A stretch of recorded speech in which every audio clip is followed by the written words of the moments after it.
The thing about humiliation is that it doesn't announce itself with trumpets or warning bells. It creeps up on you slowly, wrapping its cold fingers around your throat while everyone you've ever known watches in silence. Ethan Rivera learned this lesson on what was supposed to be the happiest day of his life, standing at the altar of St. Michael's Cathedral in a custom-tailored ivory suit, his hands trembling slightly as he clutched a bouquet of white roses that were already beginning to wilt in the summer heat. 23 minutes. That's how long Ethan had been standing there, feeling the weight of 200 pairs of eyes boring into his back. 23 minutes of whispered conversations that grew progressively louder, of pitying glances from his mother in the front pew, of the organist nervously shuffling through her sheet music for the fourth time, unsure whether to keep playing or stop. The flowers he'd spent weeks selecting looked perfect against the cathedral's stone walls, cascading arrangements of white peonies, garden roses, and eucalyptus that cost more than his monthly rent. He'd coordinated every detail himself, from the hand-calligraphed place cards to the specific shade of champagne for the reception.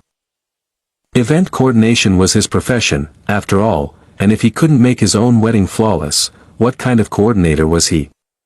But Marcus still wasn't there. Ethan's best friend and maid of honor, Sophie, stood beside him in a dusty rose dress, her expression shifting from concern to anger and back again every few seconds. She leaned in close, her voice barely a whisper. "I'm calling him again." It was the 7th time she'd said those exact words. Ethan didn't have the energy to stop her anymore. He simply nodded, his eyes fixed on the cathedral's enormous wooden doors, willing them to burst open and reveal his fiancée rushing in with some reasonable explanation, a car accident, a family emergency, anything that would make sense of this nightmare. Father Giuseppe, the elderly priest who'd agreed to perform the ceremony despite Ethan and Marcus not being regular churchgoers, shifted uncomfortably at the altar. He was a kind man with gentle eyes and silver hair, the type of priest who genuinely cared about the people he married. He'd spent 3 counseling sessions with Ethan and Marcus, talking about commitment and communication and building a life together. Now he looked like he wanted to be anywhere else in the world, his weathered hands gripping his prayer book so tightly his knuckles had gone white. The murmurs from the pews grew louder. Ethan could make out fragments of conversations now. "This is absolutely mortifying.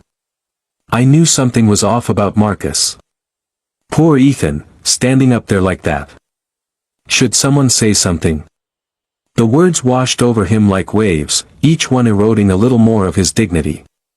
He'd invited these people, colleagues, distant relatives, friends from college he hadn't spoken to in years, because Marcus insisted they needed a big wedding.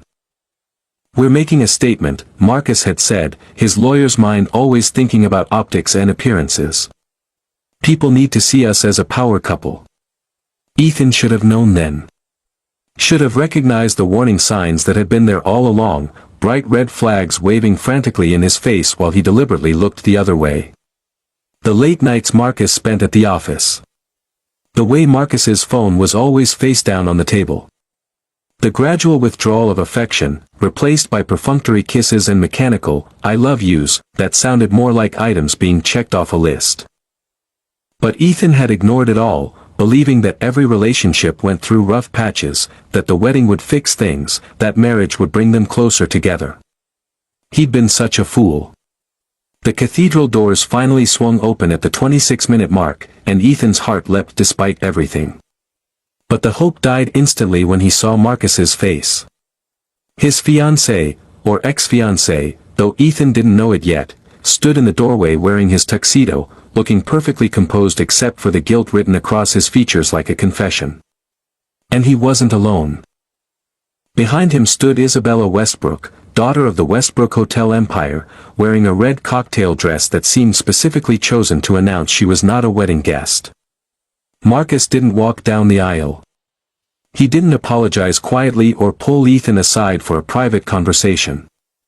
Instead, he stood at the entrance of the cathedral, cleared his throat loudly enough for everyone to hear, and spoke words that would replay in Ethan's mind for months afterward. "I can't do this. I'm sorry, Ethan. I thought I could, but I can't live a lie anymore." The silence that followed was absolute. Even the birds that had been chirping outside seemed to hold their breath.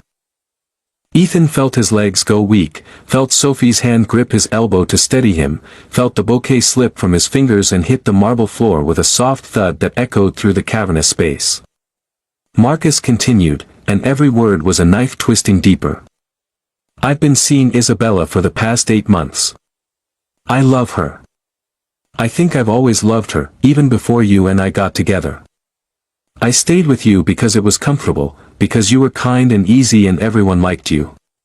But I can't marry you when my heart belongs to someone else. You deserve better than that. You deserve someone who loves you the way you should be loved. The audacity of it. The sheer, unbelievable audacity of Marcus Chen, standing in a cathedral in front of 200 guests, dressing up his betrayal as some kind of mercy. Painting himself as the noble one, the honest one, the one brave enough to speak his truth.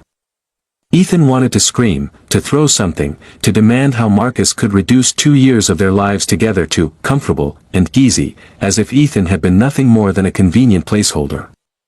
But he couldn't speak.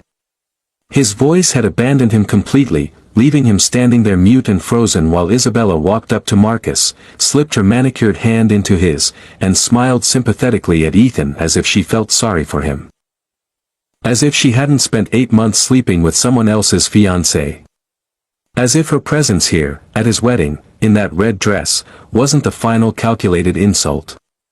They left together, Marcus and Isabella, walking out of the cathedral like they were the couple everyone had come to celebrate. The doors closed behind them with a heavy thud that sounded like a period at the end of a sentence. Ethan's sentence. His humiliation was complete. The guests began to move, gathering their belongings and shuffling toward the exits with awkward speed, desperate to escape the uncomfortable situation. They avoided looking at Ethan directly, as if his shame was contagious. His mother was crying in the front pew. His father looked murderous. Sophie was whispering furiously into her phone, probably calling Marcus every name she could think of. And Ethan just stood there, still at the altar, still in his ivory suit, watching his entire life collapse around him like a building being demolished from the inside out. That's when he saw the man. He was sitting 3 rows from the back, on the left side of the cathedral, in a section that had mostly emptied. While everyone else rushed to leave, this man sat perfectly still, watching Ethan with an intensity that should have been unsettling but somehow wasn't. He was tall, Ethan could tell even though he was seated, with dark hair styled back from a face that was all sharp angles and contained power. He wore a black suit that probably cost more than Ethan's entire wardrobe, and his eyes, even from this distance, were the deepest brown Ethan had ever seen. Ethan recognized him, though he couldn't immediately place from where. There was something familiar about the strong line of his jaw, the way he held himself with absolute confidence. The man stood slowly, buttoning his suit jacket with practiced ease, and began walking down the aisle toward Ethan with purposeful strides that echoed in the nearly empty cathedral. As he got closer, the recognition clicked into place. The cafe. Ethan saw this man almost every morning at Bella's coffee house, the little place 2 blocks from his apartment where Ethan always stopped for his vanilla latte before work. This man sat in the corner table by the window, always reading the newspaper, always dressed in expensive suits, always arriving exactly at 7:15 and leaving at 7:45. Ethan had noticed him because you couldn't help but notice someone who looked like that, like he'd stepped out of a cologne advertisement or a Mafia movie. They'd never spoken. Ethan had smiled politely a few times when their eyes met, and the man had nodded in acknowledgement, but that had been the extent of their interaction. So why was he here? How did he even know about the wedding? The man stopped directly in front of Ethan, close enough that Ethan had to tilt his head back slightly to meet his eyes. Up close, he was even more striking, olive skin, a small scar cutting through his left eyebrow, and an expression that revealed absolutely nothing about what he was thinking. Ethan Rivera, the man said, his voice deep and smooth like aged whiskey. It wasn't a question. He knew Ethan's name. Yes, Ethan managed to stammer out, finding his voice for the first time since Marcus's announcement. I'm sorry, do I know you? Not yet. The man's lips curved into something that wasn't quite a smile. My name is Dante Moretti. I've been wanting to introduce myself for quite some time, though I imagined it would be under different circumstances.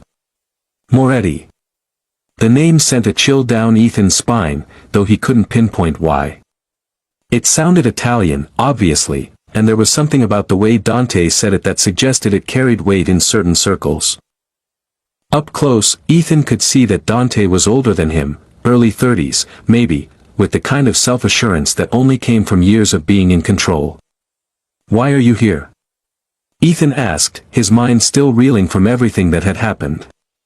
Nothing made sense anymore. "Did Marcus invite you?" "I don't know Marcus Chen, and I wouldn't accept an invitation from him if I did," Dante replied, his tone carrying a hint of distaste. "I came here for you." "For me? But we've never even spoken." "That's true. But I've been watching you for 6 months, Ethan. Every morning at Bella's, I've watched you treat the staff with kindness, buy coffee for the homeless man who sits outside, smile at strangers who don't deserve your warmth. I've watched you organize events at the hotel across from my office, seen you handle difficult clients with grace, observed the way you move through the world like you genuinely believe people are good." The words should have been creepy. This stranger had been watching him for half a year without saying anything, essentially stalking him in the most benign way possible. But there was no malice in Dante's voice, no predatory edge to his gaze. Just honesty, stark and unfiltered. "I don't understand," Ethan whispered, aware that Father Giuseppe was still standing at the altar, Sophie was frozen nearby, and a handful of guests had stopped leaving to witness this bizarre interaction. Dante took a step closer, and Ethan caught the scent of his cologne, something expensive and woodsy with notes of bergamot. "I never planned to approach you. Someone like you, who sees the world in colors and possibilities, has no place in my life. My world is dark, Ethan. I do things that would horrify you. I make decisions that keep me awake at night. I've built an empire on fear and loyalty and carefully calculated risks. You're everything I'm not, good, genuine, pure in a way I haven't been since I was a child. Then why are you talking to me now?" Dante's jaw tightened. "Because I just watched a mediocre man humiliate you in front of everyone you know. I watched him throw away something precious because he was too stupid to recognize its value. And I realized that if I walked away now, if I let you leave this church alone and heartbroken, I would regret it for the rest of my life." Ethan's heart was pounding so hard he could hear it in his ears. This didn't feel real. None of this felt real. Maybe he was having a stress-induced hallucination. Maybe he'd fainted at the altar and this was all a dream. Dante reached out slowly, giving Ethan plenty of time to pull away, and took his hand. His skin was warm, his grip firm but not aggressive. "Marry me instead." The cathedral, which had been mostly empty and quiet, suddenly felt like all the air had been sucked out of it. Sophie gasped audibly. Father Giuseppe made a strangled sound. Even the few remaining guests who'd been pretending not to listen turned to stare openly. "What?" Ethan breathed, certain he'd misheard. "Marry me. Right now. In this church. You're already here, dressed and ready. The priest is available. The flowers are beautiful. Don't let Marcus Chen take this day from you. Don't let him win." "You're insane," Ethan said, but he didn't pull his hand away. "You're a complete stranger. I don't know anything about you except that you drink black coffee and read the Wall Street Journal. You know I've spent 6 months admiring you from a distance. You know I came to your wedding uninvited because I couldn't stand the thought of you marrying someone else. You know that I'm standing here, in front of witnesses, offering you my name and my protection and everything I have." Dante's thumb traced a circle on the back of Ethan's hand, a gesture so intimate it made Ethan's breath catch. "I'm not a good man, Ethan. I won't lie about that. But I will never humiliate you. I will never make you feel small. I will treat you with the respect and devotion you deserve, something that idiot was clearly incapable of doing." "Why?" Ethan demanded, his voice cracking. "Why would you do this?" What could you possibly get out of marrying someone you don't even know?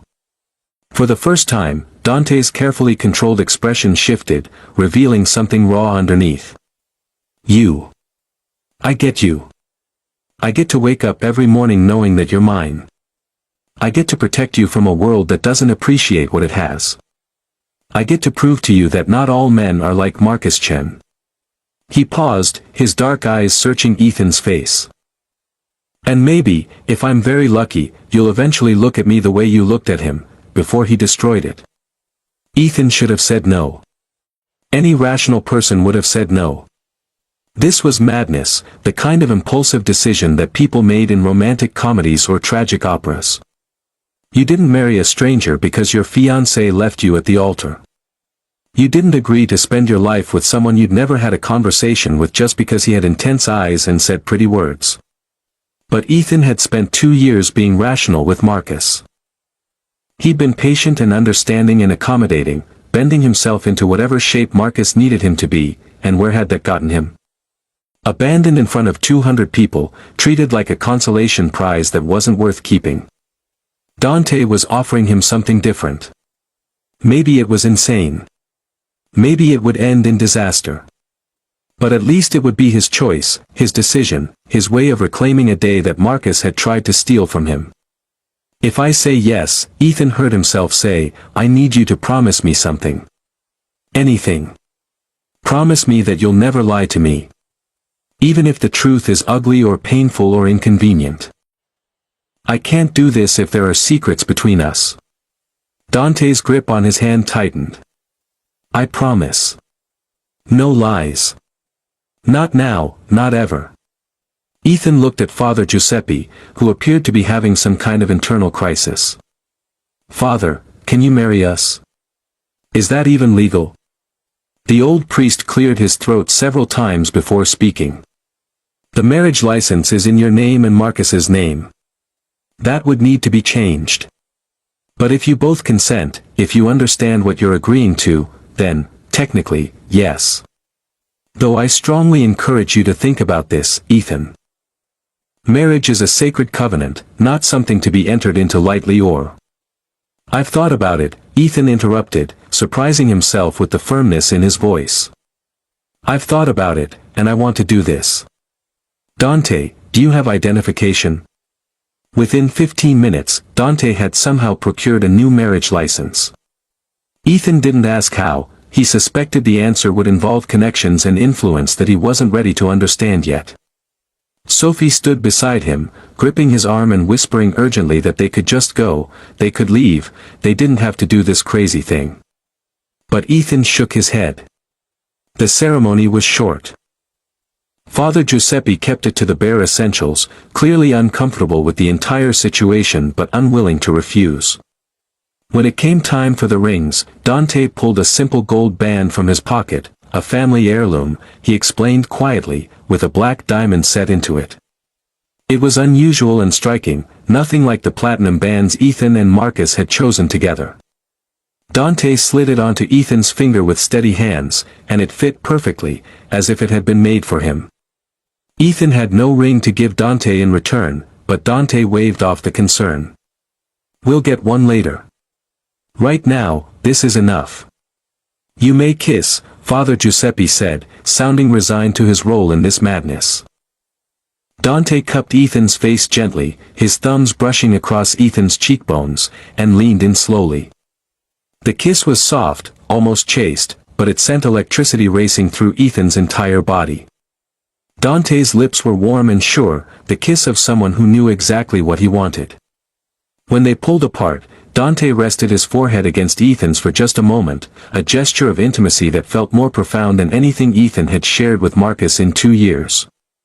Hello, husband, Dante murmured, quiet enough that only Ethan could hear. And just like that, Ethan Rivera married a complete stranger in the same cathedral where he was supposed to marry Marcus Chen, wearing the same suit, surrounded by the same flowers, on the same day. The remaining guests stared in shocked silence as Dante took Ethan's hand and led him down the aisle toward the exit. Outside, a sleek black Mercedes waited at the curb, the driver standing at attention beside the open rear door. Dante guided Ethan into the back seat with a hand on the small of his back, then slid in beside him. The door closed with an expensive-sounding thunk, sealing them in leather-scented luxury. As the car pulled away from St. Michael's Cathedral, Ethan caught one last glimpse of Sophie standing on the steps, her phone pressed to her ear, probably calling everyone she knew to explain what had just happened. The flowers he'd spent so much time coordinating were still visible through the cathedral doors, beautiful and perfect and completely wasted on a wedding that never was. Ethan looked down at the ring on his finger, the black diamond catching the afternoon light, and then at the man sitting beside him. Dante Moretti, his husband, a stranger who'd upended his entire life in the span of 30 minutes. "Where are we going?" Ethan asked, his voice sounding small in the quiet car. Dante turned to look at him, and there was something almost tender in his expression. "Home. We're going home." Ethan nodded, not trusting himself to speak. He had no idea what he'd just done, no idea what consequences waited for him at the end of this car ride, no idea if he'd just made the best or worst decision of his life. But as Dante's hand found his and their fingers intertwined, Ethan realized something surprising.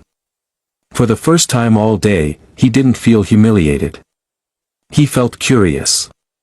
Terrified, yes, and confused and overwhelmed, but also strangely alive in a way he hadn't felt in years. Marcus had tried to break him today, tried to reduce him to nothing more than a pathetic figure standing alone at an altar. Instead, Ethan was sitting in the back of a Mercedes, married to a mysterious stranger who looked at him like he was something precious, heading toward an unknown future that was entirely his own choice. Maybe that wasn't such a terrible place to start. The Moretti estate revealed itself gradually as the Mercedes wound through increasingly private roads, each gate they passed through more imposing than the last. Ethan had lived in this city his entire life, but this part of it was foreign to him, where the houses sat so far back from the street they were barely visible, where manicured lawns stretched for acres, where old money and new power coexisted behind walls topped with security cameras disguised as decorative finials. When they finally pulled through the final gate, Ethan's breath caught. The house, no, mansion, was a sprawling Mediterranean-style villa with cream-colored stone walls, terracotta roof tiles, and enough windows to suggest at least 20 rooms. Fountains flanked the circular driveway. Climbing roses covered archways leading to side gardens. It looked like something from a luxury travel magazine, the kind of place Ethan had coordinated events at but never imagined actually living in. The driver opened Ethan's door, and Dante emerged from the other side, moving around the car to offer Ethan his hand. The gesture was gallant in an old-fashioned way that would have seemed ridiculous from anyone else but felt natural from Dante. Ethan took his hand and stepped out, his dress shoes crunching on the pristine gravel. "This is where you live?" Ethan asked, immediately feeling stupid for stating the obvious. "This is where we live now," Dante corrected gently. "Come. I'll show you around." The interior was just as impressive, high ceilings with exposed wooden beams, marble floors covered with expensive rugs, artwork that Ethan suspected was original rather than prints. But what struck him most was how lived in it felt. This wasn't a showroom or a museum. There were books stacked on side tables, a jacket thrown over the back of a leather chair, fresh flowers in vases that suggested someone cared about such things. Dante led him through the main floor, pointing out rooms with economical descriptions. "Living room, formal dining room, we never use it, kitchen is through there, my office is off limits unless you're invited, library is open whenever you want." They climbed a curved staircase to the second floor. "Guest rooms along this wing, though we rarely have overnight visitors. And this," he opened a set of double doors, "is the primary suite." The bedroom was enormous, decorated in shades of cream and navy with floor-to-ceiling windows overlooking the gardens. A king-sized bed dominated the space, and Ethan's stomach flipped when he realized the implications. He was married to Dante. This was their bedroom. At some point, expectations would exist that he currently wasn't prepared to think about. Dante must have sensed his tension because he spoke quickly. "You'll stay here. I'll take one of the guest rooms until you're comfortable." I meant what I said, Ethan, I won't push you into anything you're not ready for. Relief flooded through him. Thank you. I know this whole situation is unconventional. I just need time to process everything. Take all the time you need. Dante walked to a dresser and pulled out a set of clothes, soft-looking sweatpants and a t-shirt.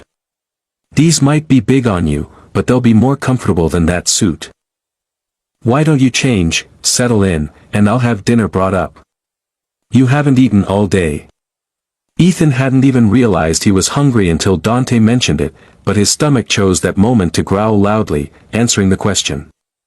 Dante's lips quirked in amusement before he headed for the door. I'll give you some privacy. Bathroom is through there if you want to shower. After Dante left, Ethan stood alone in the massive bedroom, still wearing his wedding suit, a ring from a stranger on his finger. The reality of what he'd done was starting to sink in with crushing weight. He'd married someone he didn't know. He'd moved into a house he'd never seen before today. He'd agreed to build a life with a man who admitted to doing things that would horrify him. What the hell had he been thinking? Ethan stripped off the suit mechanically, hanging it in the walk-in closet that was bigger than his entire bedroom at his old apartment. His old apartment. He'd have to give notice, pack up his things, explain to his landlord what had happened. Explain to everyone what had happened. His parents. His friends. His colleagues at work. How did you explain marrying a stranger without sounding completely unhinged? He pulled on Dante's clothes, which smelled faintly of the same cologne Dante wore, and padded into the bathroom. It was all marble and glass, with a shower that looked like it could fit 6 people and a soaking tub positioned beneath a window. Ethan caught sight of himself in the mirror and barely recognized the person staring back. His hair was disheveled from running his hands through it repeatedly. His eyes were red-rimmed from the tears he'd cried in the car when the shock wore off and the reality of Marcus's betrayal hit him fully. He looked exhausted and lost and nothing like a person who should have gotten married today. The shower helped. Ethan stood under water hot enough to turn his skin pink, letting it wash away the remnants of the day, the church, the humiliation, the desperate decision he'd made. When he finally emerged, wrapped in a towel that was probably more expensive than his entire bathroom set, he felt marginally more human. Dinner was waiting when he returned to the bedroom, not brought up by Dante but by a middle-aged woman with kind eyes who introduced herself as Maria, the housekeeper. She'd set up a tray on the small table by the window with pasta in a light cream sauce, fresh bread, a crisp salad, and a glass of red wine. Mr. Moretti thought you might prefer to eat alone tonight, Maria said in accented English that suggested Italian was her first language. But if you need anything, anything at all, you just press this button. She indicated a small panel on the wall. Someone will come immediately. After she left, Ethan discovered he was ravenous. He devoured the pasta, which was restaurant quality, and most of the bread, sipped the wine, and felt his body start to relax from the sustained tension of the day. Through the window, he could see the sun setting over the gardens, painting everything in shades of gold and amber.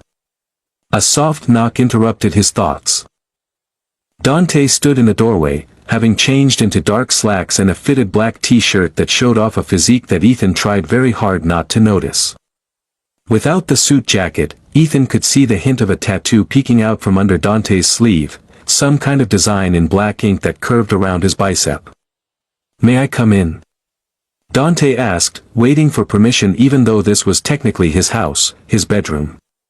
Ethan nodded, and Dante entered, carrying what looked like a leather portfolio. He sat in the chair across from Ethan, maintaining a respectful distance. "We should talk," Dante said. "About what happens next. About what this marriage actually means." "Okay," Ethan agreed, grateful that at least one of them was thinking clearly. Dante opened the portfolio and pulled out several documents. "First, the practical matters. I've already had my lawyer draw up papers that will give you access to my accounts, credit cards, and assets. You'll have complete financial freedom. I don't believe in the kind of marriage where one person controls the money. He slid a black credit card across the table. No limit. Use it for whatever you need, clothes, personal items, gifts for friends, charitable donations. I don't care. What's mine is yours now. Ethan stared at the card like it might bite him. Dante, I can't just. I have my own money. I have a job. Which you can keep if you want. Or not. That's your choice. Dante leaned back in his chair. But you need to understand something about my world, Ethan. As my husband, you're now under my protection, and that comes with certain adjustments to how you live. What kind of adjustments? Security, for one. You can't go anywhere without protection anymore. My enemies, and I have several, would see you as a vulnerability, a way to get to me. So you'll have a driver who's also trained in executive protection. You'll have security at any events you attend. It's not negotiable. The word enemies sent a chill through Ethan. What exactly do you do, Dante? You keep talking about your world, your business, but you haven't actually told me what that means. Dante was quiet for a long moment, his dark eyes assessing Ethan carefully. I run the Moretti organization. My family has been in the business for 3 generations. We handle protection, information brokering, territory management. We operate in areas where the law is more of a suggestion than a rule. I won't pretend to be legitimate, Ethan. We have our fingers in construction, waste management, dock operations, and several other industries. Some of it is legal. Much of it exists in gray areas. And yes, some of it crosses lines that would make you uncomfortable. You're in the Mafia, Ethan said flatly, the pieces finally clicking together. Moretti. The Italian surname. The obvious wealth. The talk of protection and enemies. The way Dante carried himself with the confidence of someone who never heard the word no. That's an outdated term, but essentially, yes. Dante didn't flinch from the label. My grandfather came from Sicily in the 50s and built an empire here. My father expanded it. I've modernized it, made it more corporate, reduced the violence significantly because I believe brutality is inefficient. But at its core, yes, we're what people would call organized crime. Ethan should have been terrified. Should have demanded to leave immediately, annulment papers drawn up, pretend this whole day never happened. But instead, he found himself asking, why me? You could have anyone. Women, men, whatever you want. Why marry someone like me, someone who has nothing to offer a world like yours? Dante leaned forward, his elbows resting on his knees, his gaze intense. Because everyone in my world wants something from me. Power, money, connections, protection, there's always an angle, always a calculation. But you, Ethan, you genuinely didn't know who I was when you agreed to marry me. You made that decision based solely on the person I presented to you in that church. There was no ulterior motive, no scheme, no plan to use me for advancement. He ran a hand through his hair, a gesture that made him look younger, almost vulnerable. And because I've spent 6 months watching you be kind to people who couldn't do anything for you. You're not transactional. You're not calculating. You're just good. And I've been surrounded by darkness for so long that when I saw you standing there, humiliated by a man who didn't deserve to breathe the same air as you, I couldn't walk away. I had to try. Try what? To see if someone like you could exist in someone like my life. To see if I could be the kind of man who deserves someone like you. The honesty in Dante's voice was staggering. Ethan had expected smooth lies, practiced seduction, the polished manipulation that probably came naturally to someone in Dante's position. Instead, he got raw truth, delivered without artifice or pretense. I don't know how to be a mafia wife, Ethan said, and despite the seriousness of the conversation, the phrase sounded so ridiculous that he almost laughed. Husband, Dante corrected with a small smile. And there's no handbook, Ethan. You just be yourself. That's all I want. That's all I've ever wanted. A phone buzzed, and Dante glanced at it, his expression darkening. I have to take this business that can't wait. Will you be all right here? Ethan nodded, and Dante stood, but paused at the door. Ethan. Thank you for giving me a chance. I know today wasn't what you planned, and I know I'm not what you would have chosen under normal circumstances. But I promise you won't regret this. After Dante left, Ethan sat alone with his thoughts and the remains of his dinner. Through the window, night had fully fallen, and he could see lights twinkling in the gardens below. Security lights, he realized. Because he was married to someone who had enemies, who lived in a world where protection and territory and violence were just business considerations. He picked up his phone and saw 17 missed calls from Sophie, 12 from his mother, and a text from Marcus that simply said, "We need to talk." That was insane. Call me. Ethan deleted the text without responding. Marcus had lost the right to his attention the moment he walked into that church with Isabella on his arm.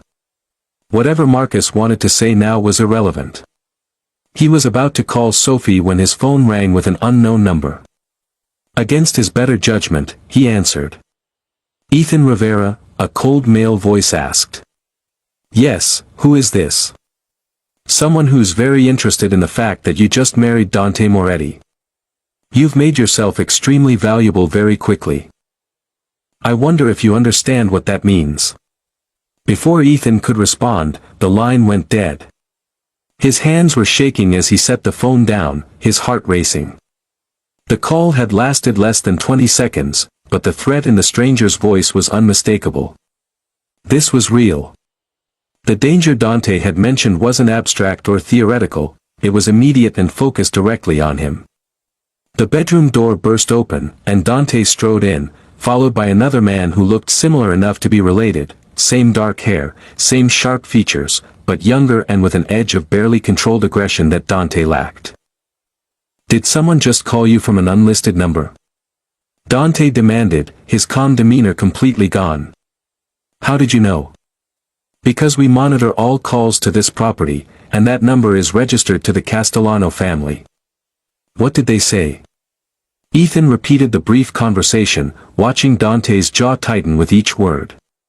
The other man swore colorfully in Italian.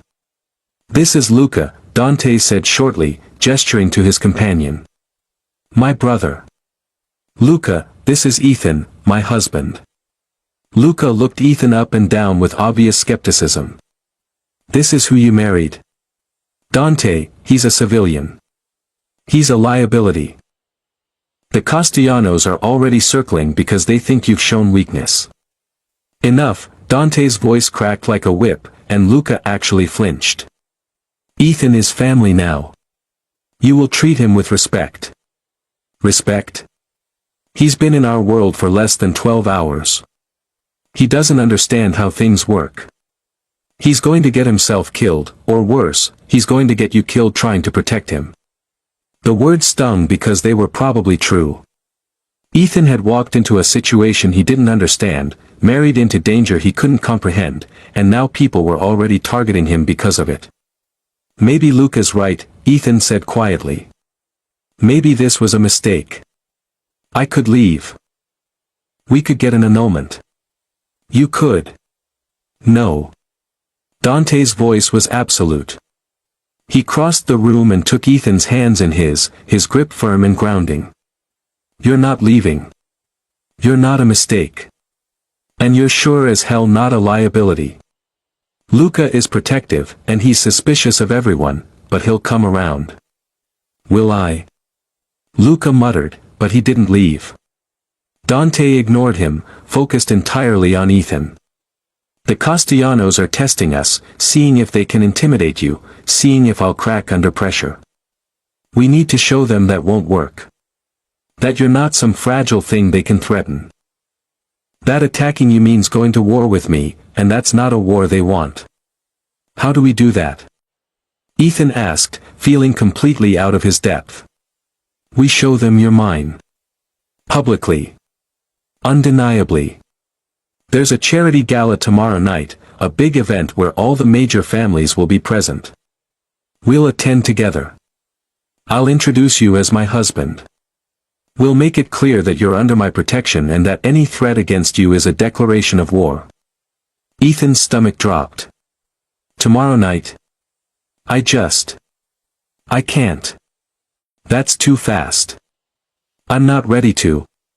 I know it's overwhelming, Dante said, his thumbs stroking the backs of Ethan's hands soothingly. But the longer we wait, the more the vultures will circle. We need to establish your position now, firmly, before they get any ideas about using you against me. Luca scoffed from his position by the door. You're throwing him to the wolves. He'll say the wrong thing, offend the wrong person, show weakness, and it'll reflect badly on all of us. Something in Ethan snapped.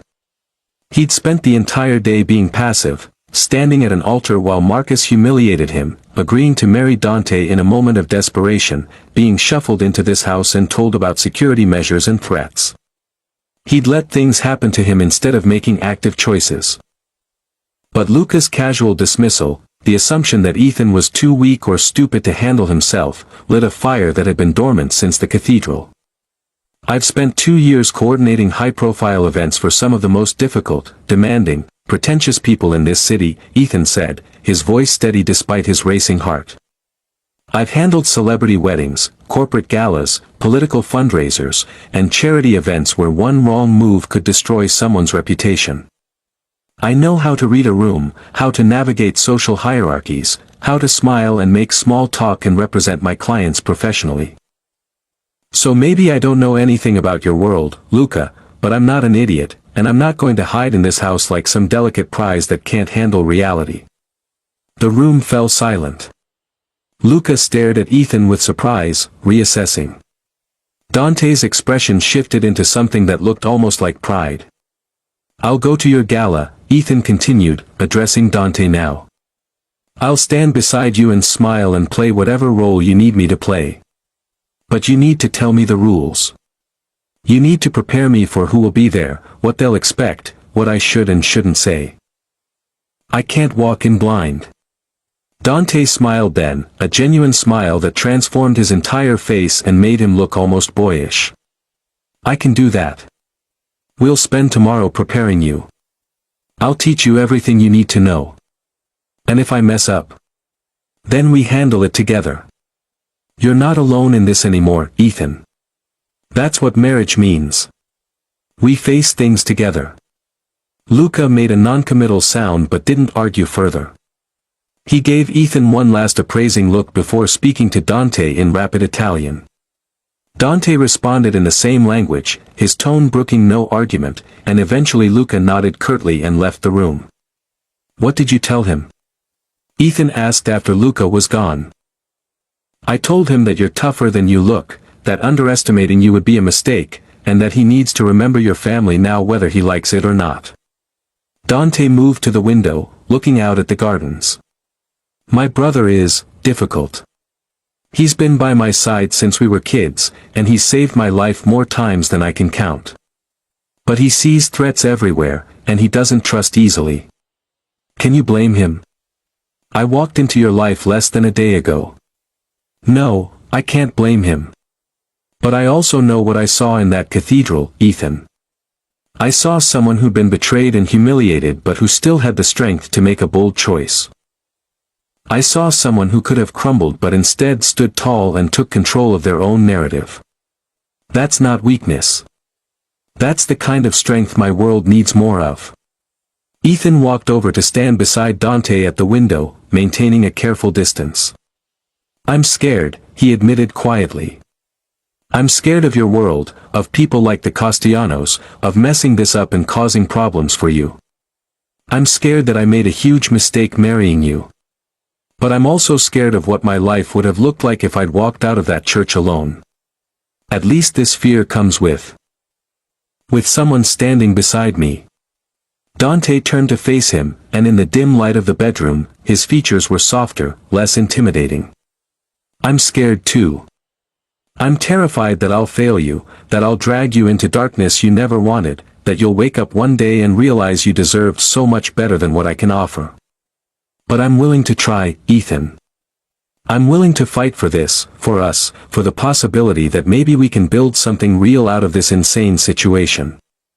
They stood there in silence, two people who were married but essentially strangers, bound together by an impulsive decision and circumstance. Outside, the security lights cast geometric shadows across the gardens. Somewhere in the city, people who wished them harm were probably planning their next move. And tomorrow, Ethan would walk into a room full of dangerous people and pretend he belonged there. But for now, in this quiet moment, Ethan felt something he hadn't expected to feel again after what Marcus did. He felt hope. Fragile and uncertain, but real. "Thank you," Ethan said softly. "For today. For the choice you gave me. For not treating me like I'm made of glass."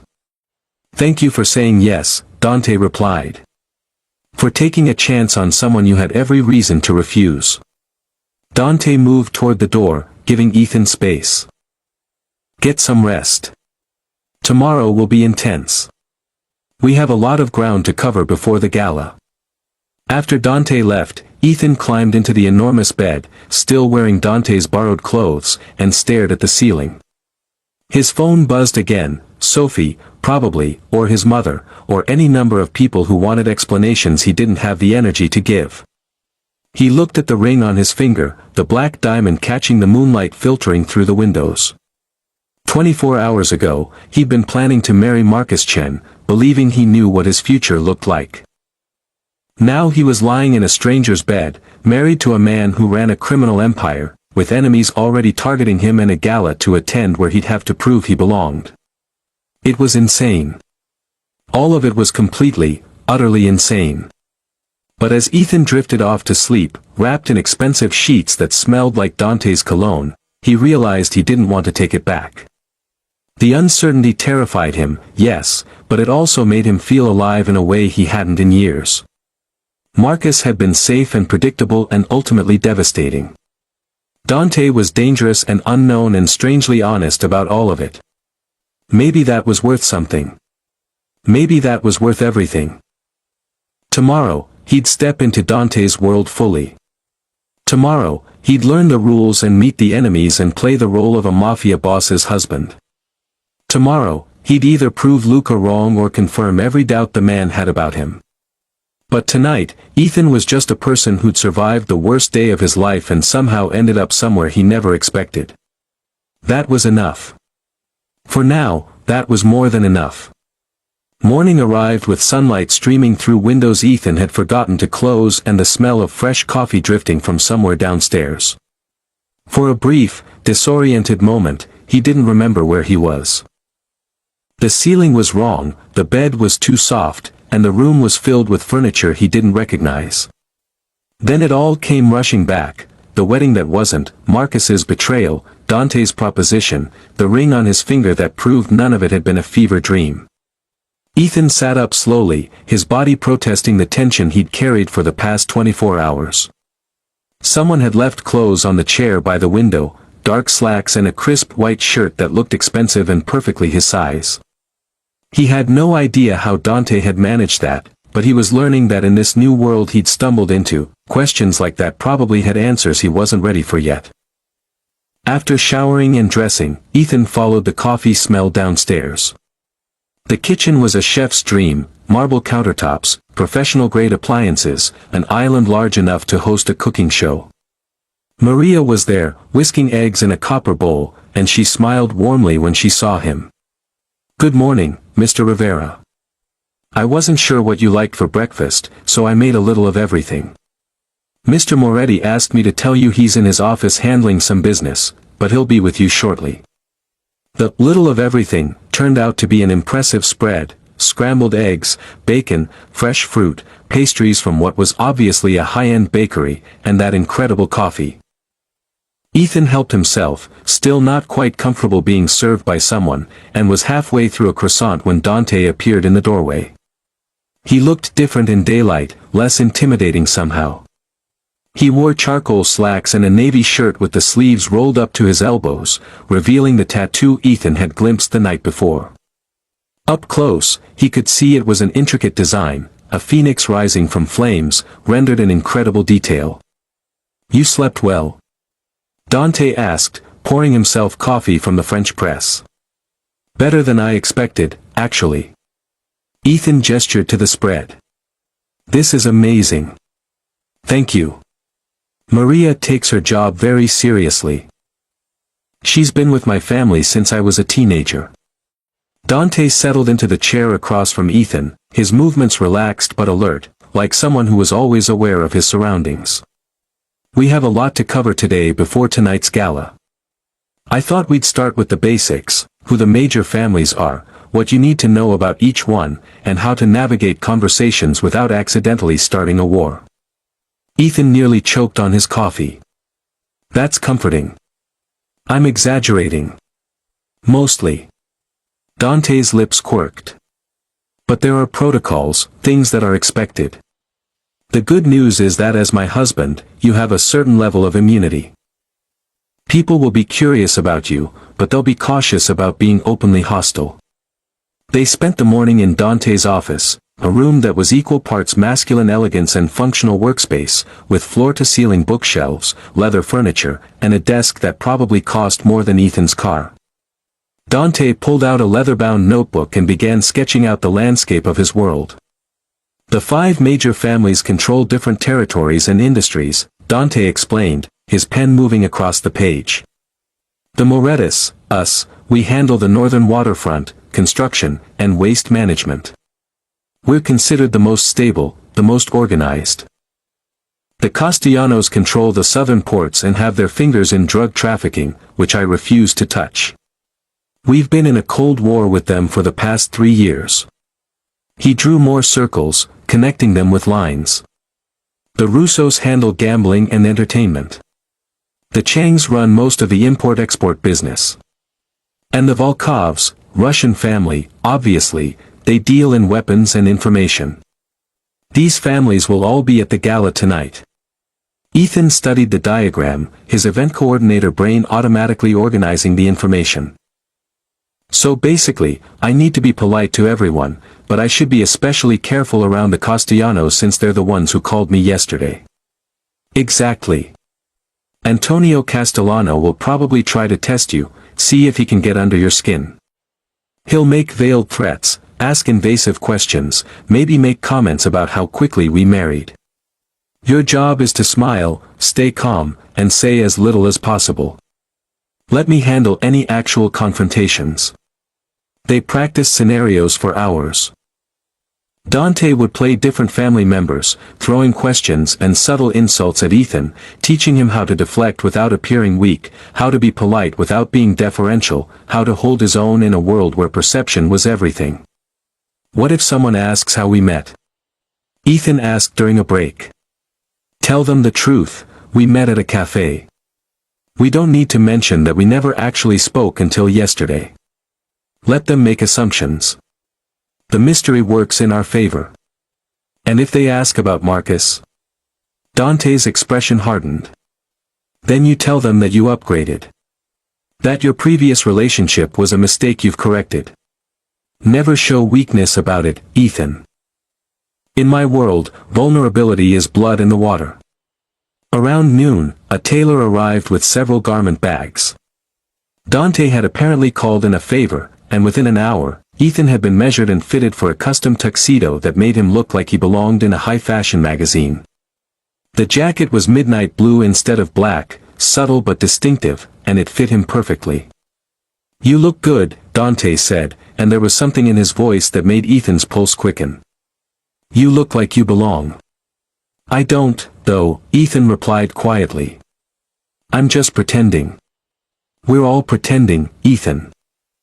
The difference is that some of us have been doing it longer." Dante stepped closer, adjusting Ethan's collar with gentle fingers. "But you're not as out of your depth as you think. I've watched you work events, remember? You know how to read people, how to adapt, how to make people feel comfortable or uncomfortable depending on what the situation requires. This is just another event you're coordinating. Except this time, you're not behind the scenes, you're the main attraction." The afternoon brought more preparation. Luca showed up, still radiating skepticism but marginally less hostile than the night before. He ran Ethan through basic security protocols, where the exits were at the venue, what to do if something went wrong, how to signal Dante if he felt threatened. "Don't be a hero," Luca said bluntly. "If something happens, you get behind Dante or behind me. You don't try to handle it yourself. Understood?" "Understood," Ethan agreed, though part of him bristled at being treated like he needed constant protection. As evening approached, Ethan found himself in front of the bedroom mirror, wearing the custom tuxedo, his hair styled, looking like someone he barely recognized. The person staring back at him was polished and confident, someone who could stand beside Dante Moretti without looking out of place. A knock on the door preceded Dante entering, and Ethan's breath caught. Dante in a suit was impressive. Dante in a tuxedo was devastating. The formal wear emphasized his broad shoulders, his height, the dangerous elegance that surrounded him like an aura. "Ready?" Dante asked, offering his hand. Ethan took it, feeling the now familiar warmth of Dante's palm against his. "As ready as I'll ever be." The gala was being held at the Grand Meridian Hotel, one of the city's most prestigious venues. Ethan had coordinated events here before, knew every ballroom and service corridor, but arriving as a guest, as Dante Moretti's husband, was entirely different. The black Mercedes pulled up to the entrance where photographers were waiting, though they seemed to be there for society page coverage rather than paparazzi purposes.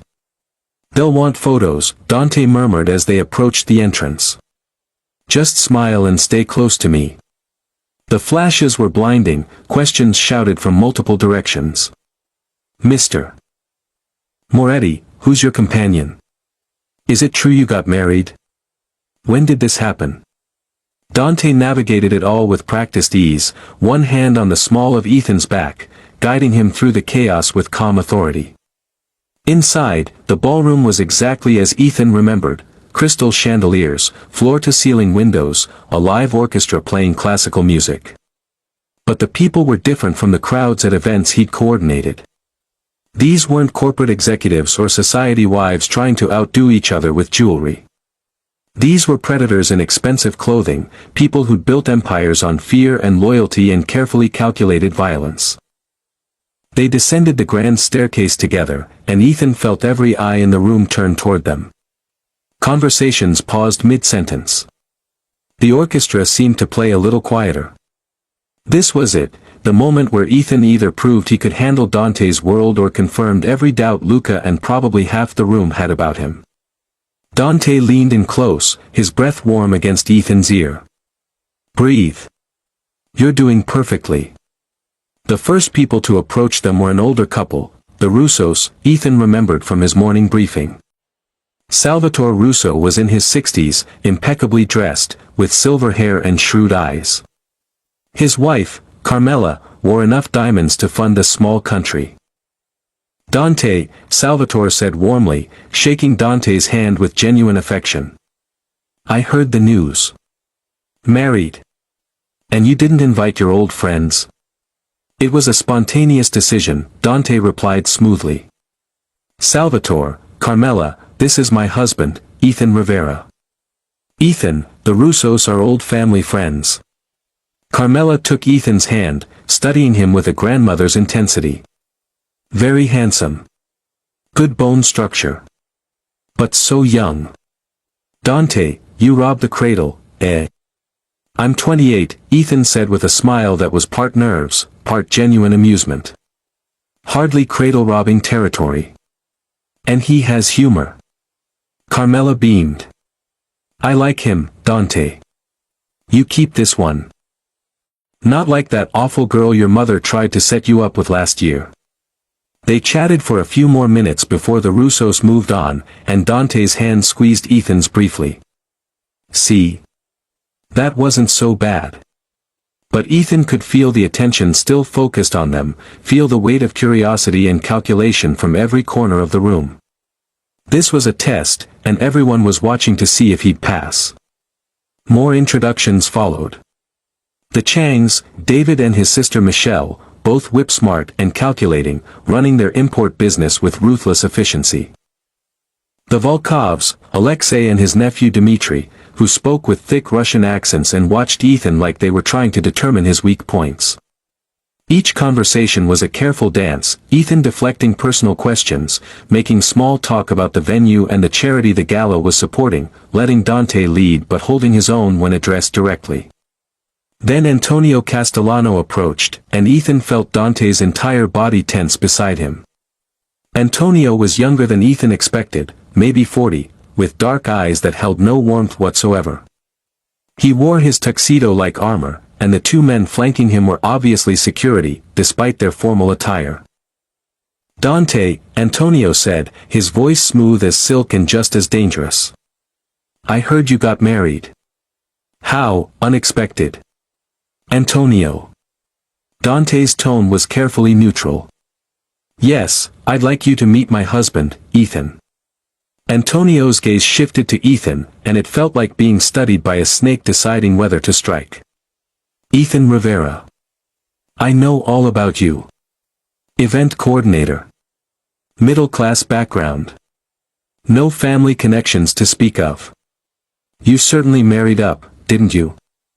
The words were designed to provoke, to make Ethan feel small and insignificant.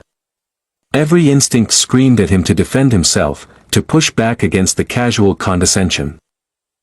But he remembered Dante's coaching, remembered that showing weakness was blood in the water. "I married someone who values me," Ethan said calmly, meeting Antonio's gaze without flinching. "I consider that a horizontal move, not an upward one. But I appreciate your interest in my marriage." Something flickered in Antonio's eyes, surprise, maybe, or reassessment. He'd expected Ethan to cower or get defensive, and the calm response had clearly thrown him off balance.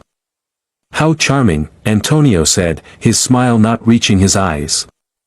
"I hope you understand what you've gotten yourself into, Ethan. Dante's world is not kind to the unprepared. Then it's fortunate I'm a quick learner." The tension between the three of them was thick enough to cut. Dante's hand found Ethan's again, a gesture of both support and possession that didn't go unnoticed by Antonio or anyone else watching their interaction. "We should circulate," Dante said, his tone making it clear the conversation was over. "Enjoy the evening, Antonio." As they walked away, Ethan could feel his heart pounding. His hands were shaking slightly, adrenaline coursing through his system from the confrontation. But he'd done it. He'd faced down Antonio Castellano without backing down or saying something that would cause problems. "You were perfect," Dante murmured as they headed toward the bar. That was exactly the right response. "You showed strength without being aggressive, dignity without being arrogant. I'm impressed." "I'm terrified," Ethan admitted. "But thank you." They spent the next hour working the room, Dante introducing Ethan to dozens of people whose names and affiliations blurred together. Ethan fell into the familiar rhythm of event mode, smiling, making small talk, remembering details about people's businesses and families, being charming without being ingratiating. It was exhausting, but it was also something he knew how to do. During a brief moment when they were alone at their table, Ethan noticed someone approaching who didn't fit the pattern of the evening's guests. It was Marcus. He was wearing a tuxedo that Ethan recognized from their engagement photos, his hair perfectly styled, his expression a mixture of determination and something that might have been regret. Isabella was notably absent. "Ethan," Marcus said, stopping a few feet away. "We need to talk." "No, we don't," Ethan replied, keeping his voice level despite the anger suddenly burning in his chest. "You said everything you needed to say in that church. That was a mistake. Isabella and it's complicated. I've been thinking, and I realize I acted impulsively. We can fix this." "We can."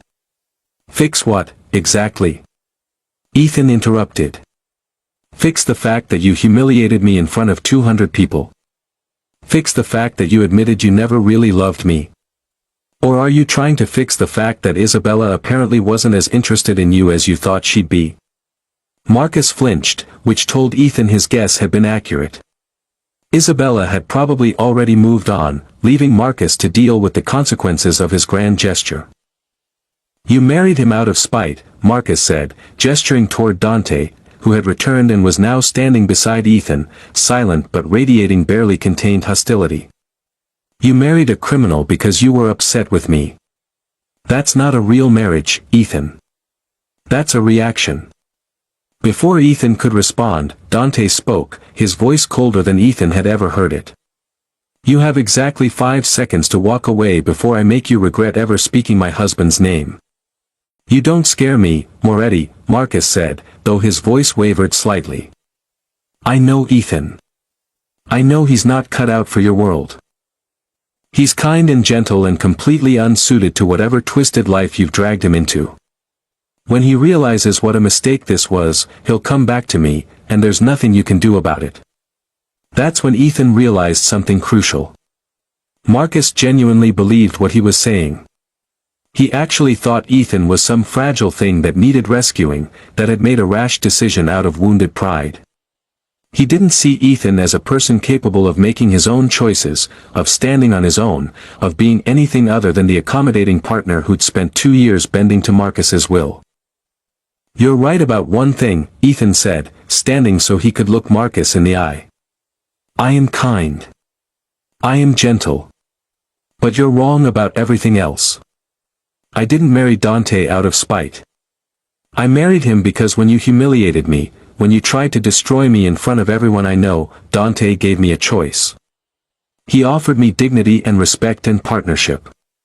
In the past 24 hours, he's shown me more consideration than you managed in 2 years. Ethan stepped closer to Marcus, his voice low but firm. You want to know the real mistake? The mistake was wasting 2 years on someone who saw me as an accessory to his life instead of a partner in it. The mistake was believing you when you said you loved me while you were sleeping with someone else. The mistake was thinking that your version of love was the best I could hope for. He gestured to the room around them, to the dangerous people in their expensive clothes, to the world he'd stumbled into. Maybe Dante's world is dark and complicated. Maybe it's dangerous and morally ambiguous. But at least it's honest. At least he's honest. He told me exactly what I was getting into, gave me a choice, and has treated me with respect ever since. You lied to me for months and then tried to frame your betrayal as some kind of favor to both of us. Marcus's face had gone pale. Ethan, I don't want to hear it, Ethan cut him off. I don't want your explanations or your apologies or your attempts to fix something that was broken long before yesterday. I want you to leave me alone. I want you to go back to Isabella or whoever else you've been lying to and leave me to build a life with someone who actually values me. For a moment, Marcus just stood there, looking lost and smaller than Ethan had ever seen him. Then he did something that surprised everyone. He reached out to grab Ethan's arm, as if physical contact could somehow change Ethan's mind. Dante moved with frightening speed, intercepting Marcus's hand before it could touch Ethan. His grip was clearly painful, judging by the way Marcus gasped and tried to pull away. I gave you a chance to walk away, Dante said, his voice deadly quiet.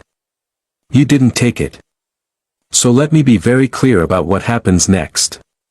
You will leave this gala. You will never approach my husband again. You will never call him, text him, or attempt to contact him in any way. If I hear that you've so much as mentioned his name in public, I will make it my personal mission to ensure that every judge, every law firm, and every potential client in this city knows exactly what kind of man you are. He released Marcus's hand with a slight push that sent the other man stumbling back a step. Do we understand each other? Marcus rubbed his wrist, his expression cycling through anger, humiliation, and finally resignation. He looked at Ethan one last time, opened his mouth as if to say something, then thought better of it and turned away, disappearing into the crowd with his dignity in tatters. The nearby guests had fallen silent, watching the confrontation with obvious interest. Ethan could feel his face burning, could feel the weight of all those eyes on him, assessing him, judging him. But when he looked at Dante, all he saw was concern. Are you all right? Dante asked quietly, his hand gentle on Ethan's elbow. I'm fine, Ethan said, and realized he meant it. Actually, I'm better than fine. I'm free. For the first time in I don't know how long, I feel free. Dante's expression softened into something that looked almost tender. Come on. Let's get some air. They slipped out onto one of the hotel's balconies, leaving the music and the crowds behind. The night air was cool, the city lights spreading out below them like scattered diamonds. Ethan leaned against the railing, taking deep breaths, letting the adrenaline from the confrontation gradually fade. You were incredible in there, Dante said, standing beside him. The way you handled Antonio, the way you stood up to Marcus, you weren't just pretending to belong, Ethan. You actually did belong. You held your own in a room full of dangerous people, and you did it with grace and strength. I was terrified the entire time, Ethan admitted. Courage isn't the absence of fear. It's acting despite it. And you did that tonight, repeatedly. Dante turned to face him fully. I know this has all happened so fast. I know you're still processing everything. But I want you to know that what I said in that church wasn't a performance. I meant every word. I've spent 6 months wanting to know you, and now that I have the chance, I don't want to waste it. Ethan looked at this man he'd married on impulse, this dangerous stranger who'd somehow become the most honest person in his life. I don't know what I'm doing, Dante. I don't know how to be married to someone I barely know. I don't know how to navigate your world or live up to what people expect from me. I'm making this up as I go along. So am I, Dante confessed with a slight smile. I've never been married before either. I've never cared about someone enough to bring them into my life like this. We're both figuring it out together. They stood there in comfortable silence for a while, the sounds of the gala muted by distance and walls. Ethan thought about everything that had happened in the past 36 hours, the wedding that wasn't, the marriage that was, the threats and the confrontations and the constant feeling of being slightly off balance. Can I ask you something? Ethan said eventually. Why did you really come to that church? Not the version you told me, but the real reason. What made you decide to actually approach me? Dante was quiet for a long moment, his eyes fixed on the city below. I told myself I was just going to watch, to make sure you were all right after the ceremony. I had people monitoring the situation, I knew Marcus was going to call it off, knew what was about to happen. I thought I'd just witness it from a distance and then leave. He turned to look at Ethan, his expression more open than Ethan had seen before. But when I saw you standing there, when I saw the way that bastard humiliated you, something in me just broke. I couldn't stand it. I couldn't stand the injustice of someone like you being treated so carelessly by someone so unworthy. And I realized that if I walked away without at least trying, I'd regret it forever. So you proposed to a complete stranger, Ethan said with a hint of amusement. So I proposed to the man I'd been half in love with for 6 months without ever speaking to him, Dante corrected. It was insane and impulsive and completely unlike me. But I don't regret it, Ethan. Not for a second. The word love hung in the air between them, too big and complicated to examine closely. But it was there, acknowledged, real. I don't love you, Ethan said honestly. Not yet. I don't know you well enough for that. But I could. I think I could. If you're patient with me, if you keep being honest like this, I think I could fall in love with you eventually. Eventually is all I'm asking for, Dante replied. I don't need forever right now. I just need you to give this a real chance. Ethan extended his hand, formal and slightly ridiculous given that they were married. Then let's start over. Hi, I'm Ethan Rivera. I'm an event coordinator with trust issues and a tendency to give people too many chances. I like vanilla lattes and terrible reality TV and organizing things. I just married a stranger, and I have no idea if I'm brave or stupid. Dante took his hand, his smile genuine and warm. I'm Dante Moretti. I run a criminal organization, I take my coffee black, and I've been accused of being emotionally unavailable by basically everyone who knows me. I just married the man I've been watching for 6 months, and I'm choosing to believe we're both brave." They shook hands like business partners, then both started laughing at the absurdity of it all. The laughter felt good, releasing some of the tension that had been building all day. When it subsided, they were standing closer than before, close enough that Ethan could see the gold flecks in Dante's dark eyes. "Can I kiss you?" Dante asked quietly. "Not because we're supposed to or because people are watching. Just because I want to." Ethan nodded, his heart racing. This would be their first real kiss. The one in the cathedral had been performative, sealed with witnesses and obligation. This was different. Dante cupped Ethan's face gently, his thumbs brushing across his cheekbones, and leaned in slowly. The kiss was soft at first, tentative, giving Ethan every opportunity to pull away. But Ethan didn't pull away. Instead, he leaned into it, his hands finding Dante's shoulders, steadying himself as the kiss deepened. It was nothing like kissing Marcus, which had always felt mechanical, like items being checked off a list. This was warm and genuine, a slow building of heat that made Ethan's toes curl in his expensive shoes. When they finally broke apart, both breathing a little harder than before, Ethan felt dizzy in the best possible way. "Wow," he breathed, then felt immediately stupid for such an inarticulate response. Dante grinned, looking younger and less intimidating. "Yeah. Wow."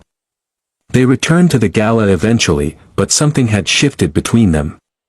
The touches were more natural now, Dante's hand on the small of Ethan's back, Ethan's fingers brushing Dante's arm when he made a point in conversation.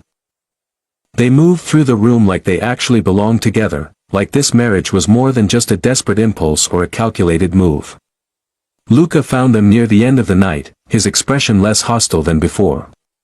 "Not bad, Rivera," he said grudgingly. "You didn't embarrass us. That's something." "High praise from you," Ethan replied with a slight smile. "Don't let it go to your head. But I'll admit, maybe I was wrong about you being a complete liability. Maybe you're only a partial liability." "Progress," Dante said dryly. "Luca, we're heading out. Make sure the security rotation at the house is tight tonight. The Castellanos might try to make a move, test our boundaries."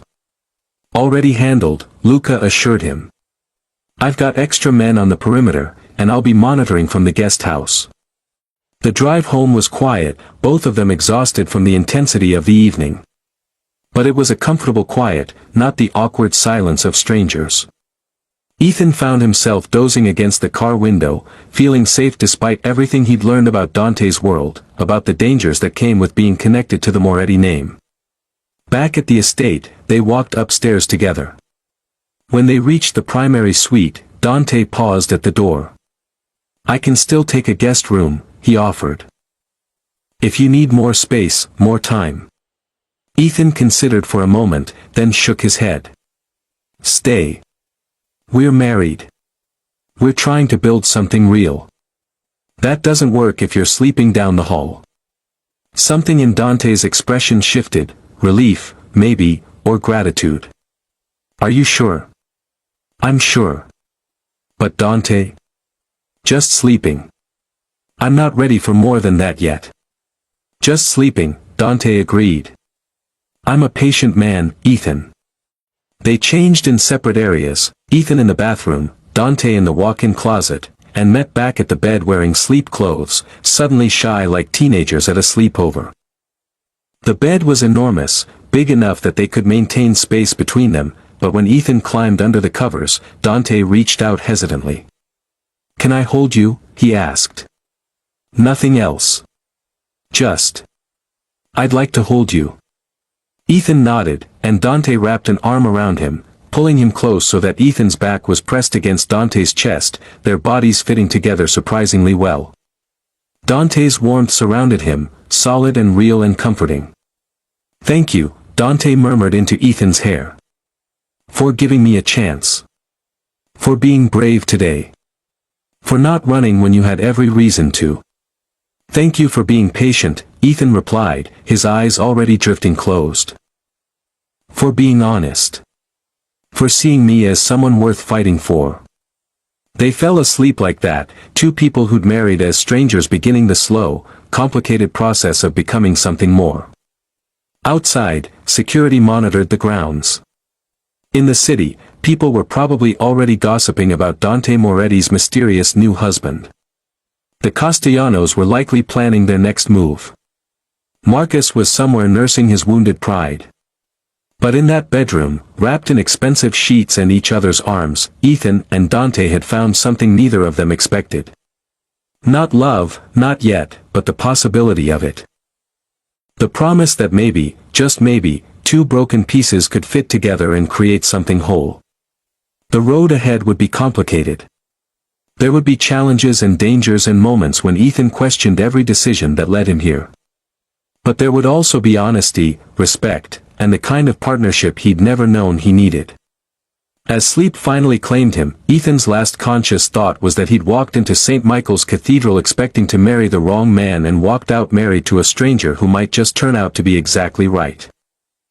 If you enjoyed Vows of Vengeance, please subscribe for more original romance stories that explore unexpected love in extraordinary circumstances. Like this video to help others discover Ethan and Dante's journey, and comment below with which moment was your favorite, the cathedral proposal, the gala confrontation, or that final tender moment in the bedroom. Your support helps us create more unique stories that celebrate love in all its forms. What story should we tell next? Let us know in the comments.